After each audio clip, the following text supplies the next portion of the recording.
20वीं सदी की शुरुआत तक ब्रिटिशर्स भारत में अपने 200 सालों के राज को टॉलरेंट इंपीरियलिज्म का नाम देकर जस्टिफाई करते आ रहे थे। उनका दावा था कि उन्होंने भारत को कल्चर्ड बनाकर उस पर एहसान किया है, लेकिन वो ये नहीं जानते थे कि भारत की इस धरती ने हजारों साल पहले ही अपने एक गोल्डन एरा को जिया था। उनका ये घमंड तब चकनाचूर हो गया जब 1921 में भारत में वर्ल्ड की one of the earliest civilization की खोज हुई, जिसे इंडस वैली सिविलाइजेशन के नाम से जाना जाता है। आज से लगभग 100 साल पहले इंडस वैली सिविलाइजेशन के दो प्रमुख शहर हड़प्पा और मोहनजोदारो की खोज हुई, जिससे ये साबित हुआ कि भारत में करीब 5000 साल पहले ही एक वेल कल्चर्ड और सिविलाइज्ड सोसाइटी मौजूद थी। ये शहर किसी सामान्य बस्ती जैसे नहीं थे, बल्कि यहाँ organized roads, massive buildings, amazing drainage system का जबरदस्त बंदोबस्त था। समय के साथ हुए एक्सकेवेशंस में टेराकोटा पॉट्स, कीमती आभूषण, स्केलेटन्स और डिफरेंट स्टैचूज मिले, जो उस समय के कल्चर और लाइफस्टाइल की कहानियां बयां करते हैं। जैसे जैसे सभ्यता को लेकर खुदाई आगे बढ़ी, वैसे वैसे एक पूरी दुनिया सामने आती गई, जहां इस सिविलाइजेशन के एग्रीकल्चर, ट्रेड, टेक्नोलॉजी और आर्किटेक्चर ने दुनिया को हैरानी में डाला, तो वही इसके वाटर मैनेजमेंट और ड्रेनेज सिस्टम इतने शानदार थे कि आज भी दुनिया के कई शहरों में ऐसी फैसिलिटीज नहीं है। दशकों तक चली खुदाई में यहाँ से उस समय की स्क्रिप्ट का भी पता चला, लेकिन आश्चर्य की बात यह है कि मेसोपोटामियन और इजिप्शियन जैसी एंशिएंट सिविलाइजेशन की लैंग्वेज पढ़ी जा चुकी है, लेकिन इंडस वैली सिविलाइजेशन की स्क्रिप्ट को पिछले 100 सालों की कोशिश के बाद भी आज तक सॉल्व नहीं किया जा सका है। तो आइए जानते हैं कहानी दुनिया की इस प्राचीन और महान सिंधु घाटी सभ्यता की। इस सिविलाइजेशन के बारे में ऐसा क्या खास है जिसने पूरी दुनिया को हैरान कर दिया? आखिर मलबों के अंदर दबे हुए इन शहरों की खोज कैसे हुई? क्यों इस सिविलाइजेशन की लैंग्वेज को 100 साल की खोज के बाद भी नहीं समझा जा सका है? और आखिर ऐसा क्या हुआ था जिससे इस महान सिविलाइजेशन का ऐसा अंत हुआ कि आज उसके वजूद की कहानी महज खंडरों में ही सिमट कर रह गई है। इंडस वैली सिविलाइजेशन की खोज के बारे में जानने के लिए हमें आज से लगभग 2 शताब्दी पीछे जाना होगा, जब साल 1829 में ईस्ट इंडिया कंपनी की नौकरी छोड़ चुके चार्ल्स मेसन एक बार सिख एम्पायर के रूलर महाराजा रणजीत सिंह से मिलने लाहौर जा रहे थे। लाहौर जाने के लिए वो पंजाब प्रोविंस में पहुंचे ही थे कि वहां उन्हें एक जगह बहुत सारे खंडर और उनमें मौजूद तरह तरह के रिमेनिंग्स दिखाई दिए, जो काफी प्राचीन होने का प्रमाण दे रहे थे। वो इस बात से बेखबर थे कि उन्होंने अनजाने में दुनिया की हजारों साल पुरानी सभ्यता का एक प्राचीन शहर खोज निकाला है। लेकिन हिस्ट्री के प्रति उनका पैशन इतना स्ट्रॉन्ग था कि उन्होंने जो कुछ भी देखा उसे डॉक्यूमेंट करना शुरू कर दिया और बाद में इस जानकारी को अपनी एक किताब में अराइवल एट हड़प्पा नाम का टाइटल देकर पब्लिश किया। इसके बाद 1831 में British traveller sir Alexander Burns और 1853 में British military officer and archaeology के शौकीन सर अलेक्जेंडर कनिंघम ने हड़प्पा का दौरा किया। अलेक्जेंडर कनिंघम इस जगह से इतने आकर्षित हुए कि उन्होंने 1856 में फिर से यहाँ का दौरा किया और यहाँ उन्हें खंडरों में कई सिक्के मिले जो हजारों साल पुरानी सभ्यता के होने का प्रमाण दे रहे थे। अलेक्जेंडर कनिंघम को यहाँ की हर चीज एक मिस्ट्री की तरह नजर आ रही थी, जिसे वो सुलझाना चाहते थे। इसलिए 1861 में जब वो मेजर जनरल के पद से रिटायर हुए तो उन्होंने आर्कियोलॉजी की स्टडी और कंजर्वेशन के लिए एक डेडिकेटेड ऑर्गेनाइजेशन को बनाने पर फोकस किया। उनकी ही पहल पर 1861 में आर्कियोलॉजिकल सर्वे ऑफ इंडिया यानी ASI की स्थापना हुई और उनको ASI का पहला डायरेक्टर जनरल नियुक्त किया गया। अलेक्जेंडर कनिंघम पहले व्यक्ति थे जिनकी वजह से ये जगह ASI के संरक्षण में आ गई थी। उन्होंने 1872 और 1873 के अराउंड यहाँ कुछ स्मॉल ट्रायल एक्सकेवेशन भी किए थे, जिसमें मिली चीजों और जानकारियों को लेकर उन्होंने ASI की पहली रिपोर्ट पब्लिश की, जिसमें वहाँ एक सील मिलने की बात की गई थी। एक काले रंग की सील पर बिना कुबड़ वाला एक बैल उकेरा हुआ था, जिसकी गर्दन के नीचे 2 तारे बने हुए थे और बैल के ऊपर 6 कैरेक्टर्स का एक इंस्क्रिप्शन भी लिखा हुआ था। इसके बाद हड़प्पा की खोज में सबसे अहम काम 1902 में सर जॉन मार्शल के ASI का डायरेक्टर बनने के बाद हुआ। जॉन मार्शल ने हड़प्पा में बड़े लेवल पर खुदाई का काम शुरू करवाने का फैसला किया और उन्होंने इसकी जिम्मेदारी इंडियन आर्कियोलॉजिस्ट दयाराम साहनी को सौंपी। 1920 में दयाराम साहनी के अंडर ऑब्जर्वेशन में इस जगह का एक्सकेवेशंस का काम शुरू किया गया। 1 साल बाद दयाराम साहनी को पंजाब प्रोविंस के मॉन्टगोमेरी डिस्ट्रिक्ट में रावी नदी के तट के आसपास भारी मात्रा में पुराने अवशेष मिलने शुरू हो गए। उस वक्त तक कार्बन डेटिंग की टेक्नोलॉजी आ चुकी थी, जिससे जांच में इन अवशेषों की उम्र कई हजार साल पहले की मानी गई। इस तरह पहली बार यहाँ एक शहर खोजे जाने की पुष्टि हुई, जिससे विश्व भर में भारत में खोजी जाने वाली इस सभ्यता के बारे में बात होने लगी। क्योंकि क्योंकि यहाँ के लोकल लोग इसे हड़प्पा के नाम से जानते थे, इसलिए इस शहर का नाम हड़प्पा रख दिया गया। आर्कियोलॉजिस्ट को उम्मीद थी कि यह सभ्यता काफी दूरी में फैली हो सकती है, इसलिए ज्यादा से ज्यादा एरिया को खंगालने के लिए इस काम में DR भंडारकर, राखल दास बनर्जी और MS वत्स को भी लगा दिया गया था। 1922 में राखल दास बनर्जी को खुदाई के दौरान हड़प्पा से करीब 590 किलोमीटर नॉर्थ में इंडस रिवर के आसपास हड़प्पा की तरह के ही पुराने अवशेष मिलते हैं, जिनकी उम्र भी जांच में हजारों साल पुरानी थी। यहाँ एक ही जगह पर एक के ऊपर एक कई मानव कंकाल मिले थे, इसलिए इस जगह का नाम मोहनजोदारो रख दिया गया था, जिसका मतलब मुर्दों का टीला होता है। इसके बाद 1924 में जॉन मार्शल ने ऑफिशियली लंदन की एक मैगजीन के जरिए ब्रिटिश इंडिया में एक एंशिएंट सिविलाइजेशन को खोज निकालने की घोषणा कर दी।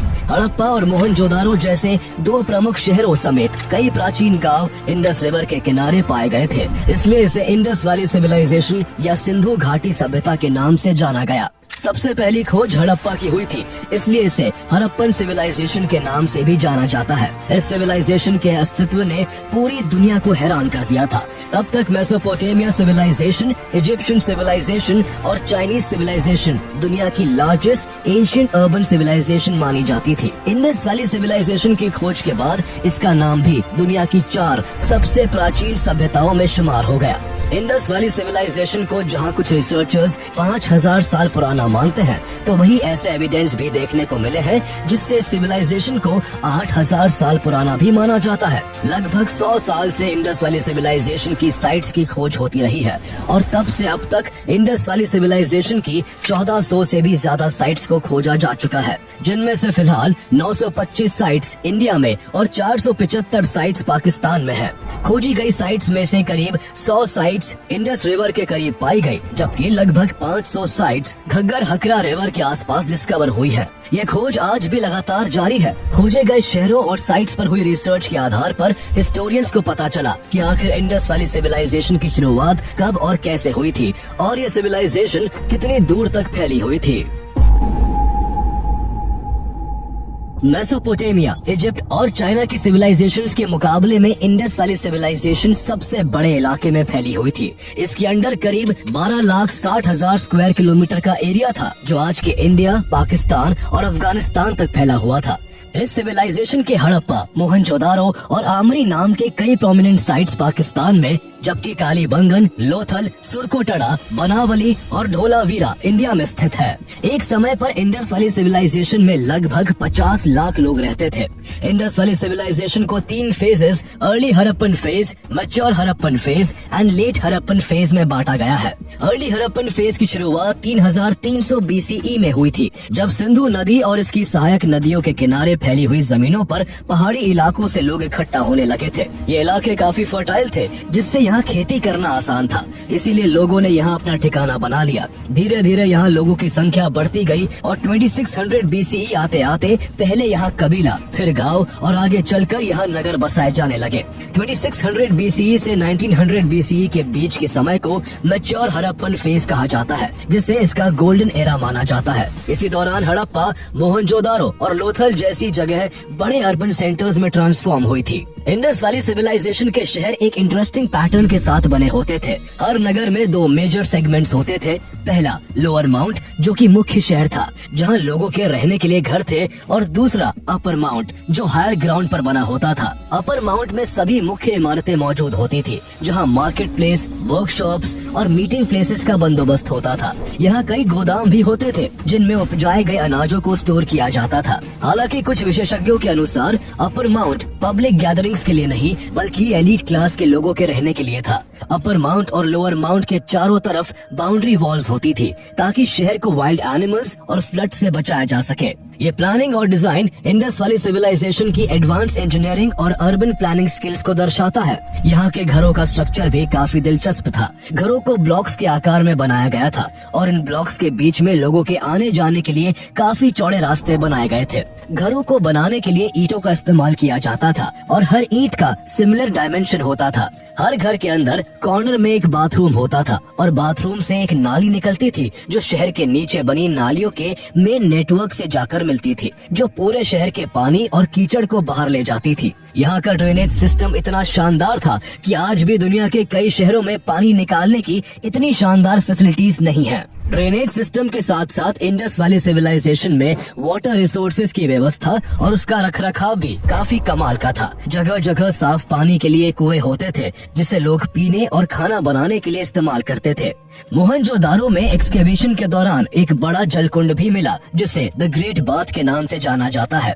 द ग्रेट बाथ शानदार ईंटों से 897 स्क्वायर फीट का बना हुआ था जिसकी गहराई करीब 8 फीट थी। यह bath house religious and social activities के लिए यूज होता था। यहाँ पास ही एक कुआं भी था जहाँ से इसमें रेगुलरली फ्रेश वाटर भरा जाता था और साथ ही कपड़े बदलने के लिए यहाँ पास ही चेंजिंग रूम्स भी हुआ करते थे। इसके अलावा फ्यूचर में पानी के क्राइसिस से बचने के लिए यहाँ के सभी शहरों में कई जगह पानी को स्टोर किया जाता था। धोलावीरा शहर में इस तरह के 16 रिजर्वॉयर्स और वाटर चैनल्स देखने को मिले जिनमें बाढ़ और नदियों के पानी को स्टोर किया जाता था। उस एंशिएंट टाइम में भी Indus valley civilization civic sense के मामले में अपने टाइम से काफी आगे थी। यहाँ के लोग हाइजीन का खास ध्यान रखते थे। जगह जगह स्ट्रीट्स के किनारे कूड़ा फेंकने के लिए डस्टबिन रखे होते थे और जरूरी निर्देशों के लिए साइन बोर्ड्स का भी इस्तेमाल किया जाता था। एक ऑर्गेनाइज वे ऑफ लाइफ होने के बावजूद हड़प्पन सिविलाइजेशन में किसी रूलर या गवर्निंग सिस्टम के होने का कोई एविडेंस देखने को नहीं मिलता। स्टडीज के हिसाब से तब के लोग मिलजुल कर एक समान तरीके से रहते थे। उनकी न तो कोई आर्मी थी और न उनके पास लड़ाई के हथियार थे। इस सिविलाइजेशन में वॉरफेयर का भी कोई एविडेंस नहीं देखने को मिलता। इसके अलावा रिसर्च के दौरान आर्कियोलॉजिस्ट को यहाँ किसी टेम्पल के होने के सबूत तो नहीं मिले, लेकिन पाए गए कुछ सील से इंडस वैली सिविलाइजेशन के लोगों के रिलीजियस होने का अंदाजा लगाया जाता है। इन सील्स में पशुपति सील, प्रोसेशन सील और स्वास्तिका सील शामिल है। पशुपति सील पर एक त्रिशूल लिए हुए योगासन में बैठे व्यक्ति की छवि देखने को मिली जिनके अराउंड एलिफेंट, टाइगर, बफलो और राइनोसरस जैसे जानवरों की छवियां थी। इस मुहर पर कई बैंगल्स, एक हेड ड्रेस और टॉप पर 7 लेटर्स का इंस्क्रिप्शन भी मौजूद है। पशुपति सील को देखकर जहां कुछ ने ये अनुमान लगाया कि तब के लोग शिव की पूजा करते होंगे, तो वही कई सील्स में पीपल के पेड़ और 1 हॉर्न यूनिकॉर्न के साइन भी मिले, जिससे ऐसा माना गया कि हड़प्पन सिविलाइजेशन के लोग भगवान को पूजने के बजाय नेचर को ज्यादा इंपॉर्टेंस देते होंगे। ट्री और स्नेक वर्शिप के साथ साथ योनि वर्शिप के एविडेंस भी कई जगहों पर देखने को मिले। बेहतरीन आर्किटेक्चर और टेक्नोलॉजी से अवेयर इंडस वैली सिविलाइजेशन के लोग आर्ट में भी काफी अच्छे थे। मोहनजोदारो में ब्रोंज की एक मूर्ति मिली जिस पर डांस करते हुए एक नर्तकी की तस्वीर उकेरी हुई थी। इससे पता चलता है कि यहाँ के लोग मनोरंजन के लिए नाचते और गाते भी थे और यहाँ सिंगिंग और डांसिंग एक डेवलप्ड आर्ट फॉर्म था। लोग मिट्टी, पत्थर और मेटल्स का यूज करके ज्वेलरीज, टॉयज और बर्तन बनाते थे। यहाँ पत्थर से बने औजारों का इस्तेमाल होता था। साथ ही लोग गोल्ड, सिल्वर, कॉपर, लेड और ब्रॉन्ज के बारे में भी जानते थे। गोल्ड, सिल्वर और कीमती पत्थरों के उपयोग से कई तरह के सुंदर आभूषण भी बनाए जाते थे। सिंधु घाटी सभ्यता के लोग अपने लाइवलीहुड के लिए मेनली एग्रीकल्चर और ट्रेड पर निर्भर थे। यहाँ गेहूँ, जौ, दाल, सरसों, सब्जी और मसाले की खेती की जाती थी। इंडस वैली के लोग पहले ऐसे लोग थे जिन्होंने सबसे पहले कॉटन का इस्तेमाल किया था। फार्मर्स कॉटन को स्पिन और वीव किया करते थे और लोगों में ऊन के कपड़े पहनने का चलन था। खेती के साथ साथ लोग पशुपालन भी करते थे। ऊंट, भैंस, बकरी, कुत्ता और बिल्ली जैसे जानवरों को पाला जाता था और बैलों से खींची जाने वाली गाड़ियां भी चलाई जाती थी। इसके अलावा लोग बिजनेस के मामले में भी काफी अच्छे थे। ये लोग सिर्फ आपस में ही बिजनेस नहीं करते थे बल्कि इनका व्यापार ग्लोबल लेवल तक फैला हुआ था। उस दौरान जो कंटेम्प्रेरी मेसोपोटामियन सिविलाइजेशन थी उसके शहरों के साथ भी इंडस वैली के लोगों का व्यापार होता था। मेसोपोटामियन सिविलाइजेशन में सिंधु घाटी को मेलुहा के नाम से जाना जाता था। मेसोपोटामिया के लोग यहाँ से कॉटन, टिम्बर और एबनी को हाई वॉल्यूम्स में इंपोर्ट करते थे। सेसेमी ऑयल और लापिस लाजुली जैसे लग्जरी आइटम्स भी इंडस वैली सिविलाइजेशन से इंपोर्ट किए जाते थे। इतना ही नहीं, सिंधु घाटी के लोग व्यापार के लिए सील्स का इस्तेमाल करते थे जिन पर खास तरह के सिंबल्स बने होते थे जिन्हें लोग ब्रांड या पहचान के सिंबल के तौर पर यूज किया करते थे। चीजों को एक्यूरेटली मेजर करने और उनके वजन का सही पता लगाने के लिए वेट्स और मेजर्स इक्विपमेंट्स का इस्तेमाल होता था। इंडस वैली सिविलाइजेशन की साइट से मिली सील्स और रिमेन से यूं तो आर्कियोलॉजिस्ट को इस सिविलाइजेशन के बारे में काफी कुछ पता चला, लेकिन न जाने कितनी ऐसी मिस्ट्रीज हैं जिन्हें सिर्फ इसलिए नहीं सुलझाया जा सका क्योंकि रिसर्चर्स 100 साल की कोशिश के बाद भी आज तक इस सिविलाइजेशन की भाषा को पढ़ने में नाकाम रहे हैं। इंडस वाली सिविलाइजेशन की अपनी खुद की लैंग्वेज थी, जिसका सबूत एक्सकेवेशन से मिली कई हजार सील्स, बहुत सारी टेराकोटा टैबलेट्स और मेटल ऑब्जेक्ट्स पर देखने को मिलता है, जिन पर इंस्क्रिप्शंस लिखे हुए हैं। इन इंस्क्रिप्शंस को ही इंडस स्क्रिप्ट कहा जाता है। इंडस स्क्रिप्ट को पढ़ने के लिए हिस्टोरियंस करीब 100 साल से लगातार कोशिश कर रहे हैं, लेकिन इसे पढ़ पाने का अभी तक कोई रास्ता नहीं निकल पाया है। केवल इंडस वाली सिविलाइजेशन को छोड़कर मेसोपोटामियन, इजिप्शियन और चाइनीज जैसी एंशिएंट सिविलाइजेशंस की भाषा को समझा जा चुका है। अगर इजिप्शियन लैंग्वेज की बात करें तो हिस्टोरियंस इजिप्शियन लैंग्वेज को इसलिए डिकोड कर पाए क्योंकि लगभग 200 साल पहले एक आर्कियोलॉजिकल एक्सकेवेशन में एक बड़ा सा पत्थर मिला था, जिसे रोसेटा स्टोन नाम दिया था। रोसेटा स्टोन पर इजिप्शियन हायरोग्लिफ्स में कुछ लिखा हुआ था जिसे कोई नहीं समझ सकता था, लेकिन इसी स्टोन पर नीचे वही बात एंशिएंट ग्रीक में लिखी हुई थी। चूंकि ग्रीक भाषा को लोग समझते थे, इसलिए पत्थर उस समय गूगल ट्रांसलेट की तरह काम आया और इस तरह इजिप्शियन लैंग्वेज को समझा गया, जिससे उस सभ्यता के बारे में दुनिया को जानने को मिला। लेकिन समस्या ये है कि इंडस स्क्रिप्ट को समझने के लिए ऐसा कोई टैबलेट या स्टोन नहीं मिल सका है, जिस वजह से उसकी भाषा को अभी तक नहीं जाना जा सका है। हालांकि इसके बावजूद 100 से भी ज्यादा बार इस स्क्रिप्ट को पढ़ने के अटेम्प्ट्स हुए हैं, जिससे कुछ बातें श्योरली कही जा सकती है। पहली ये कि इंडस वैली सिविलाइजेशन की लैंग्वेज लेफ्ट टू राइट की बजाय राइट टू लेफ्ट लिखी जाती थी। यहाँ पाए गए कुछ सील्स जिनमें मोस्टली साइंस बने हुए थे, उनमें पाया गया कि जब जब ये साइंस बाई तरफ खत्म हो रहे थे, तब उन्हें काफी चिपका कर छोटा छोटा लिखा गया था। ये ठीक वैसे ही था जैसे हमें लिखते समय जब जगह कम पड़ने लगती है तो हम लास्ट के वर्ड्स को काफी छोटा और चिपका कर लिख देते हैं। दूसरी चीज ये देखी गई कि सील्स पर जहाँ इंडस स्क्रिप्ट में कुछ टेक्स्ट होता था, वहाँ उसके नीचे एक बड़े एनिमल का सिंबल एनग्रेव्ड होता था। सील्स पर राइनोसेरस, एलिफेंट, टाइगर और बुल जैसे जानवरों की छवि देखने को मिलती है। सबसे बड़ी चीज ये है कि इनको देखकर ऐसा लगता है कि जैसे ये पिक्चर्स और टेक्स्ट किसी बहुत बड़े पत्थर पर होते होंगे, जबकि असल में ये स्टोन सील सिर्फ 2.5 स्क्वायर सेंटीमीटर से 5 स्क्वायर सेंटीमीटर के छोटे आकार के होते थे, जिनमें टेक्स्ट और एनिमल पिक्चर्स दोनों आ जाते थे। इस सभ्यता की भाषा को समझने की कोशिश में हिस्टोरियंस ने इंडस स्क्रिप्ट के साइंस और सिंबल्स को भी कलेक्ट किया, जिनमें यह पाया गया कि उनकी स्क्रिप्ट में 400 साइंस थे। कुछ साइन और सिंबल्स स्टिक फिगर्स जैसे लगते हैं, जबकि कुछ फिश, टर्टल्स, क्रैब, इंसेक्ट्स और बर्ड्स जैसे दिखते हैं। जो कि इंडस स्क्रिप्ट में सिंबल्स की संख्या इतनी ज्यादा है, इसलिए हिस्टोरियंस का मानना है कि इंडस स्क्रिप्ट एक लोगोसिलैबिक स्क्रिप्ट है। लोगोसिलैबिक स्क्रिप्ट में इस तरह के साइंस का इस्तेमाल किसी वर्ड या साउंड को एक्सप्रेस करने के लिए किया जाता है। अगर एग्जाम्पल से समझे तो इंग्लिश अल्फाबेटिक लैंग्वेज है, जिसमें 26 लेटर्स होते हैं। इसके किसी भी लेटर का सेपरेटली कोई मीनिंग नहीं होता है। इन लेटर्स का कोई मीनिंग तभी हो सकता है जब लेटर्स को जोड़कर कोई वर्ड बनाया जाए। लेकिन ठीक उसके ऑपोजिट चीन की भाषा को अगर देखें तो उनमें कोई लेटर नहीं होता है। चीन की भाषा लोगोसिलैबिक है, जिसके अलग अलग साइन होते हैं और हर साइन का सेपरेटली अपना अलग मतलब होता है।